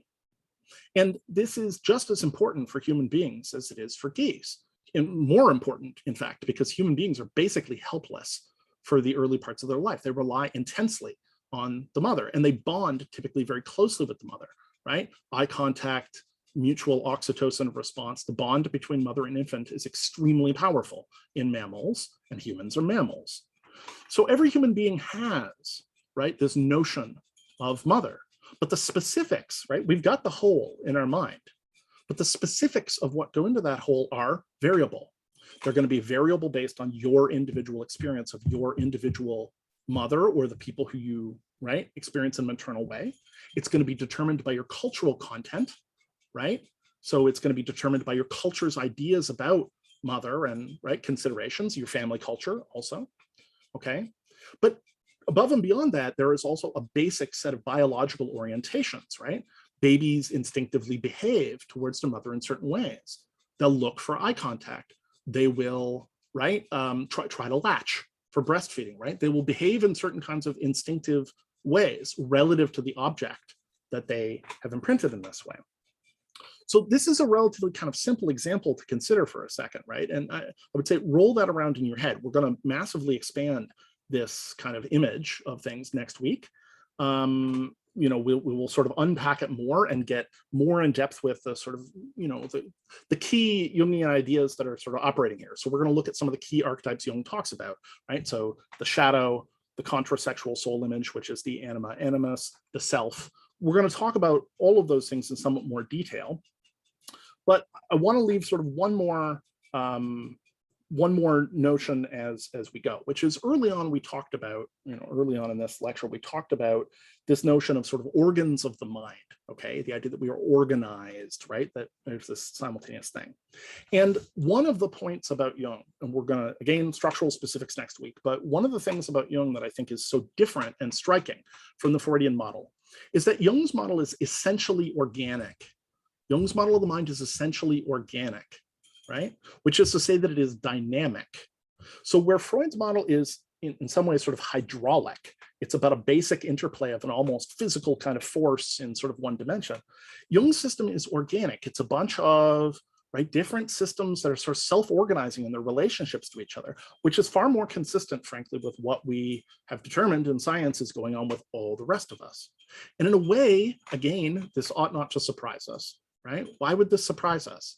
We know that the body is organic. We're organic beings. We know that the brain is organic. And we have it like with reasonable confidence that there's a pretty close relationship between the brain and the mind. So why wouldn't the brain be organic too in this sense? And organic means a bunch of things. It means that the mind is a living thing, that the mind is a living thing, and that indeed the parts of the mind are also living things. Not that they can operate completely independently from the rest of the system, right? But in the same way as your heart is a living thing, right? These various components of your mind, these various dynamics of your mind are themselves living things, right? So that is good for today to unpack that. Keep up on the readings. I know that some people have already booked in for Friday, and that's great. I got a chance to meet some of you before, and I look forward to meeting many more of you quite soon. More announcements to come quite soon on general outlines and stuff, and I'll probably post up something on Quirkus just to clarify. But if you have questions about the upcoming assignment next week, this first reflection, just reach out and ask, okay? You know, pretty much every year I sort of explain it and I think it's relatively clear, but, you know, invariably people are a little bit caught up on procedure. So I will, I'm happy to answer those questions. And indeed, I'll post kind of the most common answers to them online. So I hope everybody has a good week. Yeah, continuing on the reading, but next week we will cover more stuff on sort of the general Jungian system and what it means for our concepts of psychodynamics. And then we will also move into some of the important aspects of sort of, as we say, the games we play, which will involve things like projection. So we'll talk about projection, we'll talk about games and play, we'll talk about love at first sight and hate at first sight, and generally starting to get a sense of how these dynamics operate and what they can tell us about the nature of the unconscious. So have a great week.